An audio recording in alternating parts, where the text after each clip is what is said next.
Last class में मैंने आपको चैप्टर 4 स्टार्ट करवाया था 4.1, जिसके अंदर मैंने आपको बताया था कि वेरिएबल्स क्या होते हैं, लीनियर इक्वेशंस क्या होते हैं।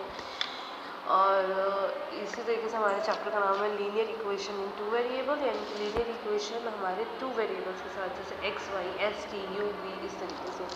ठीक है, तो 4.1 हमने कंप्लीट कर ली थी। आज हम 4.2 स्टार्ट करेंगे। ठीक है, 4.2 के अंदर आपका क्या चीज़ है, मतलब कोई भी लीनियर इक्वेशन होती है, मान लो 2x plus y is equal to 5। अगर आपके पास ये इक्वेशन है, इसके आप कितने सॉल्यूशन बना सकते हो। सॉल्यूशन क्या होता है, सॉल्यूशन यानी कि x और y की वैल्यू, कितने आप सॉल्यूशन बना सकते हो कि x और y की वैल्यू वो पुट करें कि आपका आंसर सी है, राइट।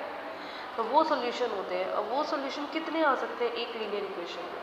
लीनियर इक्वेशन में अगर आप 0 पुट करोगे x को, तो y की वैल्यू आपकी 5 आ जाएगी।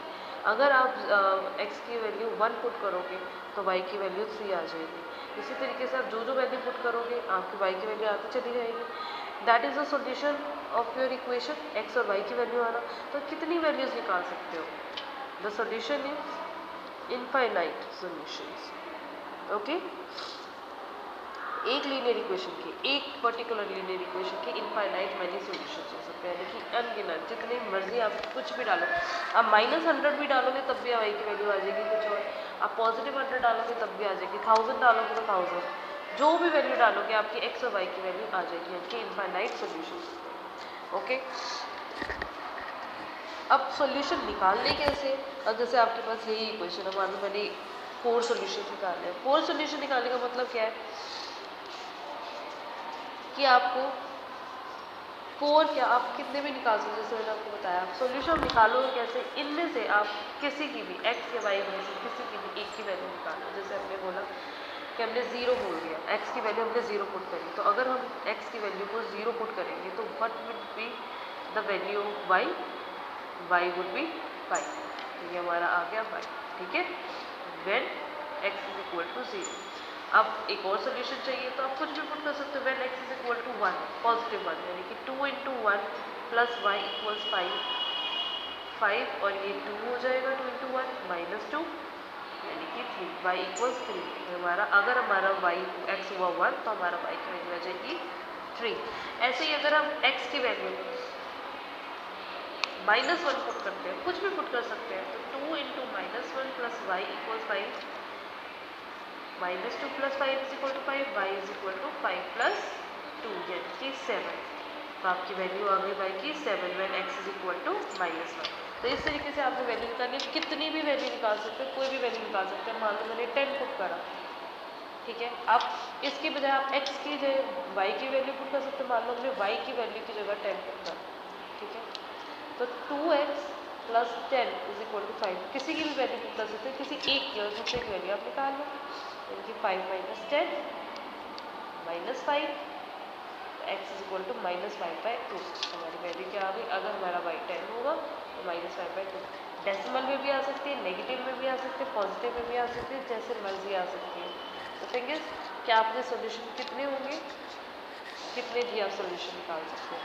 इसी तरीके से आपको 4.2 का फर्स्ट क्वेश्चन है, which one of the following option is true. Question पढ़ेंगे तो which following option is true and why. y is equal to 3x + 5, फिर से लीनियर इक्वेशन। अब इसका कितने सॉल्यूशन होंगे, एक यूनिक सॉल्यूशन होगा या सिर्फ एक ही सॉल्यूशन, या फिर ओनली 2 सॉल्यूशन, या फिर इनफाइनाइट सॉल्यूशन। कितनी भी वैल्यू पुट करोगे आपकी वैल्यूज आती चली जाएगी, right. The answer is infinite many solution. Question number 2 is right 4 solution for each of the following equation. जैसे अभी मैंने आपको 2x + y = 5 करके दिखाया, इसी तरीके से आपने ये सारी इक्वेशन आपको दे रखी है।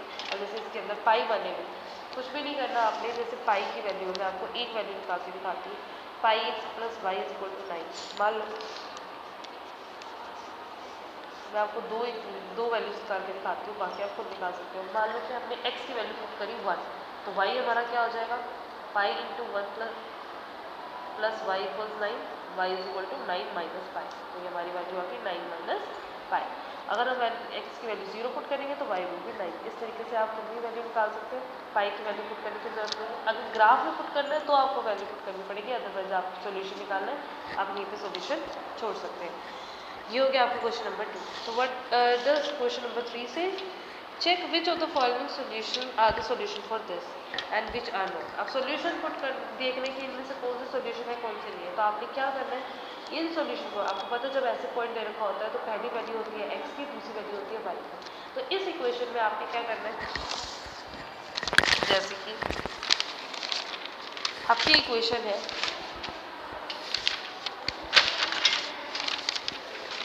x माइनस 2y इक्वल्स, चलो हमने इक्वेशन लिख ली, x माइनस 2y इक्वल्स 4। अब आपने जितने भी पॉइंट है सारे पुट करते हैं। जैसे फर्स्ट पॉइंट आपका 0 एंड 2 है, first point is 0 2, that is x is equal to 0 and y equals 2। ये पॉइंट्स आपको इसमें पुट करके देखना है, यानी कि x की जगह 0 और 2y की जगह 2। अगर आपका आंसर, या आपका आंसर क्या है -4, but it is not equal to 4, so 0 2 is not the solution. Okay, और आपका जैसे ये पॉइंट आता है 2 0, अब 2 0 में क्या करोगे, x की जगह 2 पुट करोगे और y की जगह 0। अगर आपका आंसर 4 आता है तो yes this is the solution, अगर आपका आंसर 4 नहीं आता तो this is not the solution. अब जैसे अब आपका आंसर आता है जैसे 4 0, ठीक है, आप 4 0 पुट करोगे तब भी आपने देखना है कि अगर आपको x की जगह 4, y की जगह 0, इस तरीके से आपने सारी पॉइंट्स पुट करके देखने हैं। अगर सॉल्यूशन आता है, आपका प्रूफ होता है, x और y की वैल्यू पुट करके आपका 4 आता है तो yes this is the solution, नहीं आता तो this is not the solution. Question number 4, find the value of k, k की वैल्यू निकालनी if x is equal to 2, y is equal to 1 and it is the solution of equation this, यानी कि आपके पास question number 4 में 2x plus 3y equals k, ये आपके पास equation है। आपको इक्वेशन में x और y की वैल्यू दे रखी है। अब x और y की वैल्यू आपको इक्वल में दे रखी है, हो सकता है आपको पॉइंट दे रखा होता कि 2 1 इज द सोल्यूशन, तो सीधी सीधी बात है x इज इक्वल टू 2 और y इज इक्वल टू 1। अब आपको k की वैल्यू निकालनी है तो कैसे निकालेंगे, आपने x की जगह पुट करना है 2 और y की जगह पुट करना है 1, यानी कि 4 प्लस 3 यानी कि 7, और ये हमारी आ गई value k is equal to 7। This is our required answer. इस तरीके से आपको सोल्यूशन करना है। Exercise 4.2 should be completed in your notebook as well. Thank you.